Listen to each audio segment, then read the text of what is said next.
পাঠিয়েছেন সাহাবীওয়ালা নামাজ শিখিয়ে দেন।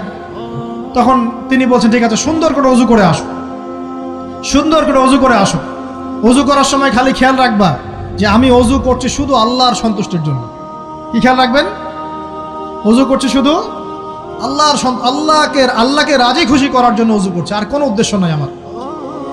ওযু করতে যাচ্ছে, তিনি আবার বলছেন দাঁড়াও, শুধু আল্লাহকে রাজি খুশি করার জন্য ওযু করো। আবার শুরু করছেন, আবার বলছেন শোনো, শুধু আল্লাহকে রাজি খুশি করার জন্য ওযু করো। এভাবে বলতেই আছেন, নামাজে দাঁড়িয়েছেন, দাঁড়ানোর আগে বলছেন শোনো, শুধু আল্লাহকে রাজি খুশি করার জন্য নামাজ পড়ো।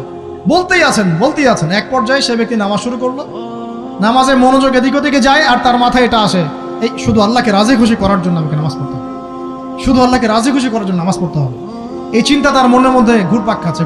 এভাবে নামাজটা সে শেষ করেছে। শেষ করে চিন্তা করছে যে নামাজ তো পুরোপুরি মনোযোগ দিতে পারলাম না, বারবার মাথার মধ্যে এরকম চিন্তা আসছে, আল্লাহ আমাকে তুমি মাফ করে দাও, নামাজটা আমার মনে হলো না ঠিক মতো। তখন সে ফিরে এসে তার সে ওস্তাদকে বলছেন, আমার তো নামাজ এরকম করে পড়লাম, কিন্তু শেষমেশ মনে হলো যে নামাজটা হয়তো কবুল হয় নাই, আল্লাহর কাছে খুব মাফ চাইলাম, আল্লাহ আমাকে মাফ করে দাও, নামাজটা মনে হলো না।